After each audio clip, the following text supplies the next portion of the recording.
CEO of Stone's Throw Records. CFO, C, whatever. No. Founder, president. No. Icon. Peanut Butter Wolf. So I wanted to start this out because one of the first records that I recall me ever actually receiving as a promo was your break record, sent, I'm pretty sure, by you, and it had, if I recall, it was a break record, and it was like a drawing, and it was incredible. And I remember calling you up for doubles, and your dad answering the phone and saying, Chris is on tour, but you could call back. So, yeah, that's one of my first memories, by the way, of you. Well, that's pre-Stone's Throw. That's I put out that record in '94, so that's making me feel old. My gray hairs are like getting. We're both getting very old, and I would have never thought, based on that record, that it would have become it was the founder of Stone's Throw Records putting this out. I mean, did you ever think when you were putting that record out that you would, you know, have one of the most iconic hip hop companies in the world, basically? Do I have that? No.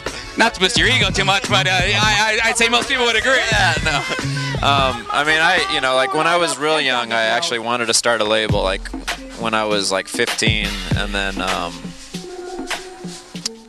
actually that was like when a lot of the indies were running stuff, you know, like in the mid 80s, and then I guess by the 90s, like the major labels started.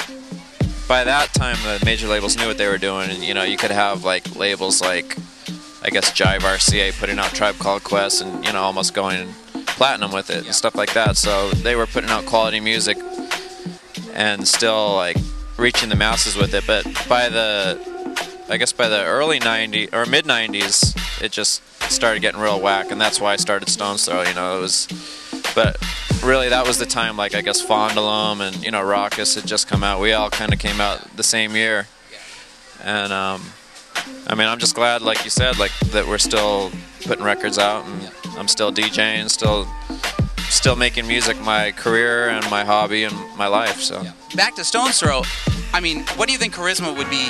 You know, when he's looking at you every day, is this the label that he and you envisioned when you know, basically had started it?